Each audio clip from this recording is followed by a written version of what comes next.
sini saya akan melanjutkan kembali lagi apa yang sudah saya sampaikan pada hari Minggu, ya, bulan lalu, ya. Mengapa, ya, di dalam Matius Tuhan berkata, ya, mengapa orang-orang yang sudah dikasih karunia bernubuat, ya, dikasih karunia kasih kesembuhan dan mengadakan tanda mukjizat, Tuhan tidak mengenal, ya. Di sini kita melihat ada begitu banyak rombongan nabi. Nabi itu karunia apa? Karunianya bernubuat. Karunia. Apalagi karunia yang melakukan tanda-tanda mukjizat. Karunia apalagi karunianya menyembuhkan orang. Itu karunia nabi. Yeah. Nabi ini ya benar-benar 3 hal ini yang penting bagi seorang nabi. 3 karunia ini adalah hal yang paling penting, ya. Bahkan dikatakan apa? Para nabi-nabi ini selalu dapat mendengar suara Tuhan. Selalu dapat mendengar suara Tuhan. Sehingga apa? Sehingga mereka tahu bahwa Elia, nabi mereka, guru mereka, ya, yang membuka sekolah nabi ini akan pulang kembali lagi ke rumah tempat yang layak, rumah yang sudah disediakan oleh Tuhan Yesus Kristus. Itu terjadi. Mereka tahu tidak ada yang disembunyikan oleh Tuhan. Mereka sangat tahu karena Roh Kudus yang memberitahu kepada mereka. Ini adalah orang-orang kumpulan para nabi. Namun yang aneh, ya, ada begitu banyak nabi-nabi, begitu banyak di penghujung cerita ini apa? Memalukan. Memalukan. Kenapa memalukan? Karena mereka mendesak Nabi Elisa supaya apa? Ada 50 orang tangkas hebat, pinter, ya, yang dapat mencari keberadaan Elia. Padahal kan Tuhan sudah kasih tahu kepada Nabi ini, mereka akan Elia akan terangkat ke surga. Namun mereka berpikir, ya, kalau sudah diangkat nanti dijatuhkan Tuhan, akhirnya Elia mati. Kita tidak mau Elia ini tidak ada kubur, kita cari, kita kubur. Berarti apa? Walaupun mereka nabi, ya, walaupun mereka punya karunia nubuat adalah tanda untuk apa? Tanda untuk apa, Ibu Bulan? Nah, tanda orang beriman. Bayangkan, nabi yang sudah dikasih tanda oleh Tuhan, kamu adalah orang beriman. Namun apa? Pada kenyataannya mereka tidak percaya bahwa Tuhan sudah bilang apa? Elia terangkat ke surga. Mereka pikir Tuhan akan menjatuhkan. Kira-kira Tuhan marah sama nabi-nabi seperti ini? Tuhan marah? Pasti Tuhan marah kepada nabi-nabi ini.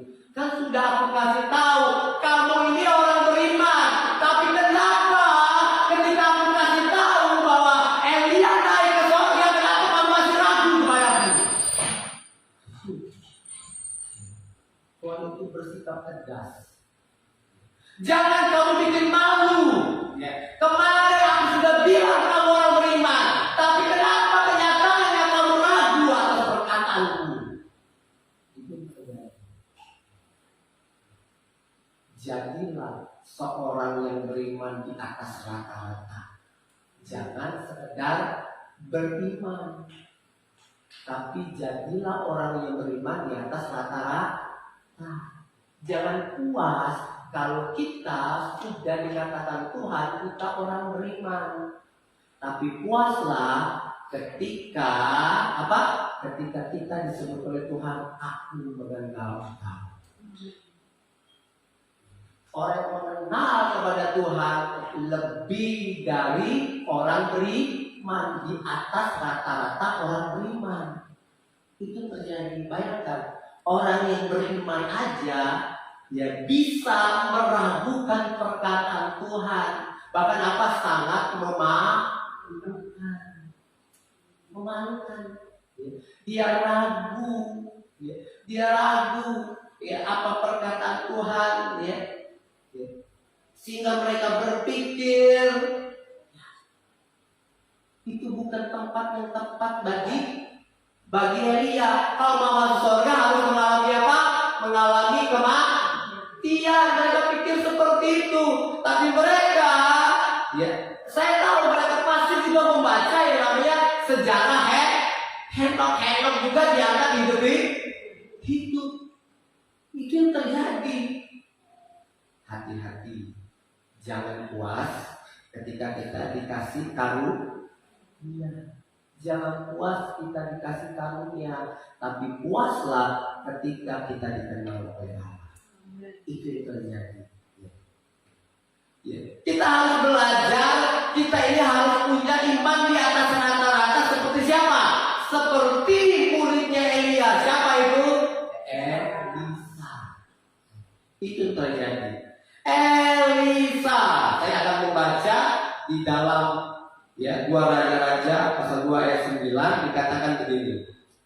Dan sesudah mereka sampai, berkatalah Elia kepada Elisa, sampai di seberang sungai Yordan, mintalah apa yang hendak kulakukan kepadamu sebelum aku terangkat daripadamu. Seorang guru, apalagi guru ini mempunyai hati Bapa, pasti dia merindukan ada sesuatu yang dia bisa perbuat kepada anak rohaninya, betul nggak? Itu terjadi. Dia berkata mintalah, apa yang hendak kamu katakan, sebelum aku terangkat ke surga. Maka apa jawab Elisa? Biarlah kiranya aku mendapat 2 bagian dari rohmu. Biarlah kiranya aku mendapat 2 bagian dari rohmu. Mendapat di sini, kata mendapat di sini bukanlah artinya menerima, bukanlah artinya menerima. Itu yang terjadi. Tetapi,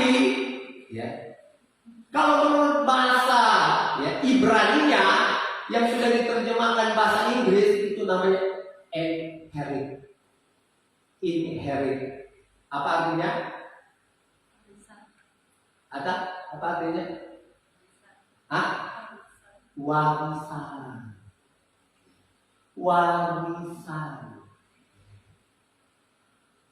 Itulah yang paling tepat, warisan.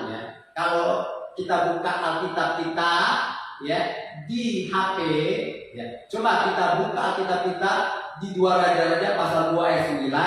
Tetapi menurut kamus, yaitu menurut bahasa Indonesia masa kini. Coba kita baca. Yang ada HP, tapi ada aplikasi Alkitab. Coba buka, tapi buka di versi bahasa Indonesia masa kini. Kita akan baca bersama-sama dalam hitungan yang ketiga, 2, 3. Setelah sampai di seberang, Elia berkata kepada Elisa, mintalah apa yang kau inginkan dari saya sebelum saya diangkat Tuhan dan meninggalkan engkau. Elisa menjawab, wariskanlah kuasa Bapa kepada saya. Stop sampai di situ. Wariskanlah. Yang diminta oleh Elisa adalah warisan. Bukan apa? Yang menjadi daya tarik Elisa sebagai seorang nabi, sebagai orang yang beriman, yang tertarik bagi Elisa bukanlah kekayaan, bukanlah pengurapan, bukanlah hikmat, bukanlah kedudukan, atau bukanlah aku akan menjadi lebih terkenal daripada nabi saya terdahulu, yaitu Nabi Elia. Bukan itu yang menjadi daya tarik Nabi Elisa. Ya, itulah iman di atas rata-rata. Iman di atas rata-rata akan melihat sesuatu yang lebih besar lagi, bukan kekayaan, kedudukan, hikmat, kepintaran yang dikejar oleh Elisa, yang diminta oleh Elisa. Tetapi apa yang dia kejar, yang dia minta adalah yang namanya warisan. Warisan. Aku melihat aku akan mendapat warisan, baik warisan daripada Elia maupun warisan yang diberikan oleh siapa? Oleh Tuhan Yesus.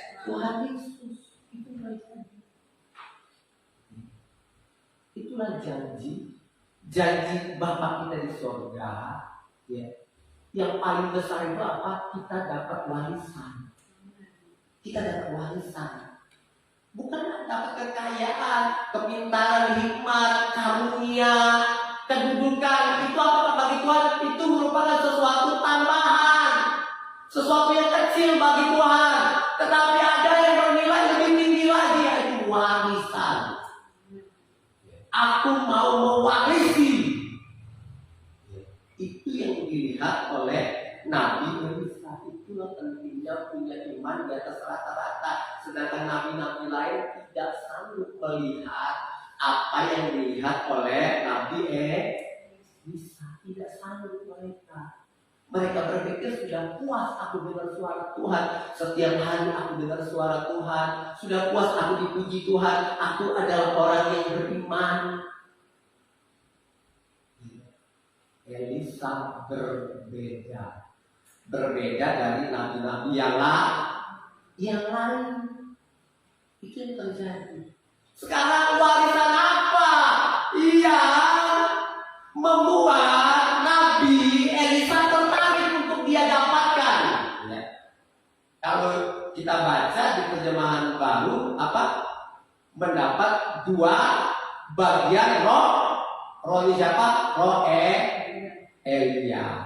Ya. Roh, ya. Roh itu bukan, kalau diterjemahkan bahasa Inggris, bukan hanya artinya spirit, namun bukan juga artinya nafas, tapi roh ini juga berbicara tentang joy. Apa artinya joy? Sukacita. Ya. Warisan yang diminta oleh Nabi Elisa adalah bagaimana aku bisa membuat Tuhan bersukacita dalam hidupku. Itu yang diminta kepada Nabi Elisa. Bagaimana gaya hidupku, gaya pelayananku, perkataanku bisa menyenangkan hati Tuhan. Itu iman dari Nabi Elisa. Makanya dia minta dua bagian dari roh. Karena dia tahu Elia ini adalah nabi yang bisa menyenangkan hati Tuhan. Makanya dia meminta lebih. Aku lebih lagi menyenangkan hati Tuhan. Kalau Nabi Elia guruku bisa menyenangkan, aku mau 2 kali lipat menyenangkan hati Tuhan. Itu diminta, warisan itu diminta. Kalau guruku bisa menyenangkan hati Tuhan, aku mau lebih lagi 2 kali lagi, aku mau lebih lagi menyenangkan hati Tuhan. Itu terjadi. Itu iman yang benar. Iman yang menyenangkan hati Tuhan. Itu yang terjadi. Coba kita baca, yuk. Supaya lebih ngeh lagi. Ibrani pasal yang ke-11 ayat yang ke-6. Ibrani pasal yang ke-11 ayat yang ke-6, kita baca bersama-sama. Ibrani pasal yang ke-11 ayat yang ke-6. Sudah semua? Kita baca bersama-sama. 2, 3. Tetapi tanpa iman tidak mungkin orang berkenan kepada Allah. Stop sampai situ. Ya. Tanpa iman tidak mungkin orang bisa menyenangkan hati Tuhan. Itulah iman yang dimiliki siapa? Nabi Elisa. Itulah imannya. Imannya yang hanya fokus menyenangkan hati Tuhan. Enggak lagi fokus menyenangkan diriku sendiri. Karena saya yakin Tuhan pasti menyenangkan diri saya. Saya yakin pasti Tuhan menyenangkan. Sekarang fokus saya menyenangkan hati Tuhan. Itu yang Tuhan mau. Itu iman yang benar-benar top chair. Jangan pernah ragukan kalau Tuhan bisa menyenangkan saya. Tapi yang kita harus lakukan, bagaimana kita bisa menyenangkan hati Tuhan? Itu oleh karena iman. Oleh karena iman. Itu yang terjadi. Iman di atas rata-rata. Jangan iman ya serombongan orang banyak, serombongan nabi-nabi ya, yang biasa-biasa, tapi iman yang semakin meningkat di atas rata-rata. Itu terjadi. Kenapa Tuhan? Ya, iman itu adalah warisan. Iman itu adalah warisan yang sesuatu yang diwarisi oleh Bapa kepada kita. Itu iman. Iman yang menyenangkan hati Tuhan. Gaya hidup, perkataan yang diucapkan yang menyenangkan hati Tuhan. Itu yang kita harus kejar. Ya, di dalam kehidupan ini. Sama seperti pengalaman ya, Raja Daud. Saya akan baca Kisah Para Rasul 13 ayat 22. Setelah Saul disingkirkan, Allah mengangkat Daud menjadi raja mereka. Tetapi tentang Daud Allah telah menyatakan, aku telah mendapat Daud bin Isai, seorang yang berkenan di hatiku, seorang yang sangat menyukakan hati Tuhan dan yang melakukan segala kehendakku. Itu yang terjadi. Daud adalah orang yang pernah banyak melakukan kesalahan, tapi Daud adalah juga orang yang tidak mau berhenti bagaimana caranya bisa menyenangkan hati Tuhan. Dia boleh melakukan kesalahan, tetapi apa? Daud tidak akan mengulangi kembali kesalahan yang sama. Yang dia harus lakukan adalah menyenangkan hati Tuhan. Tuhan sendiri loh ngomong ya, di dalam Alkitab bahwa Daud adalah orang yang menyenangkan hati Tuhan. Itu terjadi. Ini yang dicari oleh Tuhan. Ya. Iman yang menyenangkan hati Tuhan, bukan menyenangkan perut kita sendiri, menyenangkan ego kita sendiri, menyenangkan ya pikiran kita sendiri. Tapi iman yang menyenangkan itu Tuhan. Ya. Itulah yang sedang Tuhan nanti-nantikan. Kenapa dia mencari iman di muka bumi? Karena hanya imanlah yang bisa menyenangkan hati Tuhan. Hanya iman yang bisa menyenangkan hati Tuhan. Itu yang terjadi.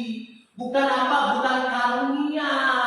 Ya. Bukan karunia, kekayaan, talenta yang bisa menyenangkan hati Tuhan. Bukan, tapi itu yang terjadi. Itu yang Tuhan mau. Rubah apa yang salah pada kita, rubah apa yang kita kejar. Iman yang menyenangkan hati Tuhan. Itu terjadi. Ya. Sekarang yang jadi pertanyaan, bagaimana supaya saya mendapat warisan itu? Warisan yaitu warisan supaya saya bisa menyenangkan hati Tuhan. Belajar seperti Nabi Elisa, ya. Belajar dari mana? Dari Gilgal. Pergi kemana? Ke Betel. Kemana lagi? Ke Gilgal. Kemana lagi? Ke Sungai Yordan. Akhirnya menyeberang. Rombongan Nabi tidak seperti itu. Rombongan Nabi hanya tahu tetapi diam di tempat. bahkan hanya melihat dari jauh. Nabi Elisa berbeda. Ketika Nabi Elia perintahkan, kamu diam di sini. Namun apa? Nabi Elisa dia tidak mau diam. Aku mau mengikuti Elia kemanapun dia pergi. Bagaimana mendapatkan warisan apa? Kita harus sungguh-sungguh mengikuti Tuhan. Dengan jangan sama dengan orang-orang Kristen yang biasa-biasa. Kita harus lebih, apalagi kita para pelayan. Kita harus lebih, kita harus hidup di atas rata-rata. Itu terjadi. Kita harus lebih.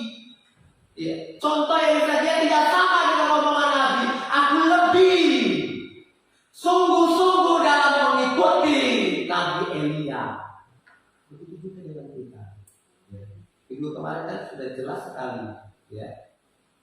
Pendeta Andri berkata apa? Di dalam 1 Korintus pasal 15 ayat 58 apa? Karena itu saudara-saudaraku yang terkasih, berdirilah teguh, jangan goyah, dan giatlah selalu dalam pekerjaan Tuhan. Sebab kamu tahu bahwa dalam persekutuan dengan Tuhan jeripayamu tidak sia-sia. Berdiri teguh, jangan goyah. Kalau sudah dibilang jangan, tetap lakukan. Hal yang baik yang menyenangkan Tuhan, tetap lakukan itu. Jangan kendor, jangan putus asa, jangan kecewa. Lakukan yang terbaik selama kita masih bisa dapat lakukan. Giatlah selalu. Giatlah selalu. Contohnya apa? Giatlah selalu dalam persekutuan-persekutuan yang ditetapkan di gereja. Hari itu ada ibadah umum, ada ibadah sekolah minggu. Malamnya ada apa? Doa para pelayan. Hari Rabu ada apa? Ada ibadah pria atau wanita. Hari Kamis ada apa? Ibadah PA. Hari Jumat ada apa? Ada puasa, ada menara doa. Sabtu ada ibadah pemuda remaja. Hari Minggu ada lagi hari Minggu. Itu terjadi, ya. Itu terjadi. Giatlah, ya. Bergerilah, karena itu tidak akan sia-sia. Karena apa yang kita dapat? Warisan. Dan kita dapat warisan, bukan recehan, bukan koin recehan, namun warisan. Itu yang kita dapat. Itu terjadi. Belajar giat apapun itu. Bikin di rumah setiap hari persekutuan doa. Bikin persekutuan doa. Keluarga bikin itu. Saya harus hidup di atas rata-rata. Itu terjadi. Bahkan Tuhan bilang apa? Rumahku dijadikan rumah doa. Harus lakukan itu. Aku mau lihat kamu lakukannya itu. Kalau kamu lakukan itu, kamu berhak menerima warisan. Itu terjadi. Berbeda. Elisa berbeda dengan omongan Nabi, walaupun mereka sama-sama Nabi. Begitu juga dengan kita. Kita pelayan, namun kita harus berbeda dengan pelayan-pelayan yang lain. Itu yang kita harus lakukan. Kita berbeda. Kenapa? Tuhan sudah menyiapkan yang namanya warisan. Itu terjadi. Ya. Tuhan mau kasih kita yang terbaik. Dengan cara kita sungguh-sungguh dapatkan yang terbaik. Kita dapat yang terbaik. Tumpang tangan sama Tuhan. Tumpang tangan enggak. Tumpang tangan enggak. Itu terjadi. Sungguh-sungguh yang dia yang rajin berdiri pada dalam warisan. Itu terjadi. Bukan penumpang tangan. Kita berwarisan. Itu terjadi. Tuhan mau kita. Makanya mata Tuhan belajar seluruh permukaan bumi. Ada yang mencari apa? Mencari susu. Mencari dia. Dia yang berhak menerima warisan. Apa harus ditumpahkan oleh siapa? Dia. Elisa tidak ditumpahkan oleh Nabi Elia. Dia dapat langsung dari atas. Dia dapat sendiri dari bawah. Itu berbeda.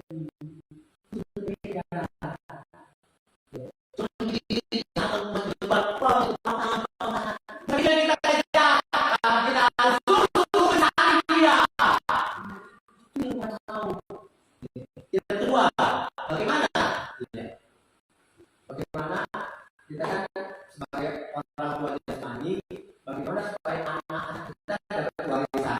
Bagaimana caranya? Gimana supaya anak-anak kita dapat warisan?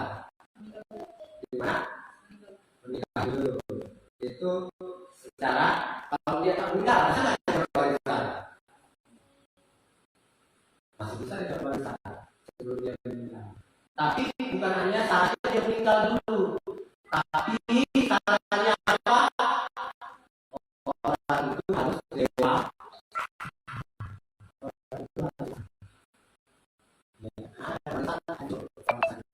Dalam sekejap, kalau dia tidak dewasa dalam sekejap warisan itu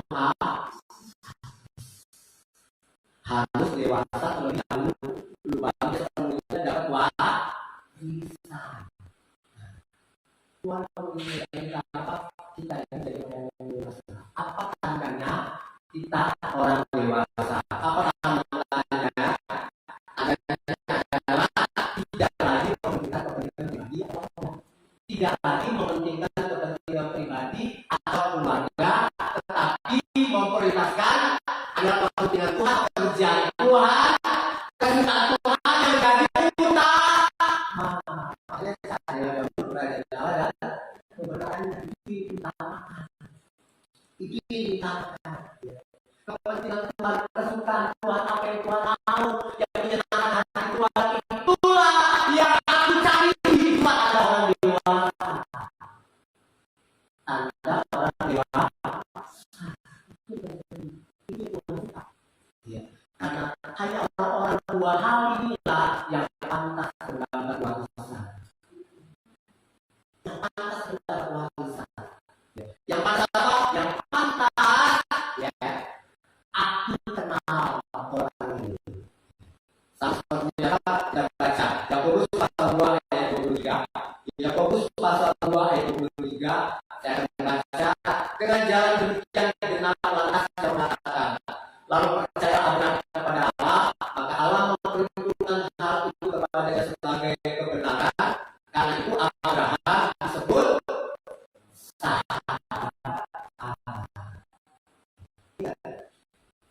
Allah sendiri yang berkata, Allah sendiri yang memberitakan siapa itu Abraham. Bukan sembarangan. Abraham dikasih nama Abraham. Ya. Kenapa? Ketika nama itu diganti, status menjadi apa? Statusnya dia adalah sebagai sahabat. Hanya orang dewasa yang bisa jadi sahabat. Raja, orang yang menjadi sahabat Allah itu orang yang paling dekat dengan Allah. Orang yang menjadi sahabat Allah adalah orang yang mementingkan kesukaan Tuhan daripada kesukaan dirinya. Makanya ketika Abraham tahu apa yang disukai apa? Abraham, aku suka kamu mengorbankan anakku. Mau nggak? Gercep nggak Abraham? Gercep nggak? Nggak tunggu siang-siang. Ketika hari dewannya masih malam, masih subuh, maka Abraham langsung ke Gunung Moria. Nggak tunggu lama-lama, dia langsung gercep. Kenapa? Abraham tahu itu kesukaannya Tuhan. Itu kesukaan Tuhan. Tuhan perintahkan, aku mau anakku dikorbankan. Itu bukan hal yang mudah. Karena apa? Tidak. Karena dalam jangka yang belum lama, Abraham telah kehilangan anaknya yang pertama. Siapa itu? Ismail. Kenapa? Tuhan menyuruh, suruh pergi dia. Hati Bapak pasti sedih. Betul nggak? Bapak ada sedih kan? Ketika anak meninggalkan kita, sedih. Baru aja Abraham kehilangan anak pertama, tiba-tiba Tuhan perintahkan, Abraham, serahkan anakmu. Abraham tidak sedih, Abraham tidak cengeng dan sedih.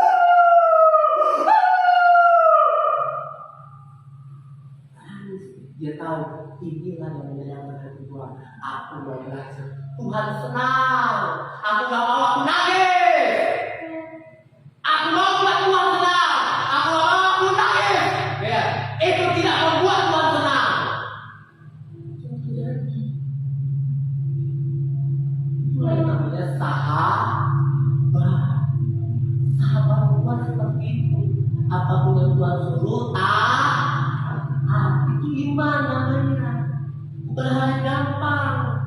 yang terjadi.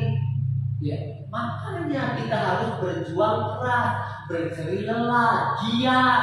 Tanpa semuanya itu tidak mungkin kita dapatkan yang terbaik. Itu yang terjadi. Bayangkan, Ayub aja hanya dengar kata orang, dia aja sudah hebat, benar kan? Baru kata orang dia dengar kata orang, dia jadi orang yang saleh, orang yang jujur, orang yang takut Tuhan.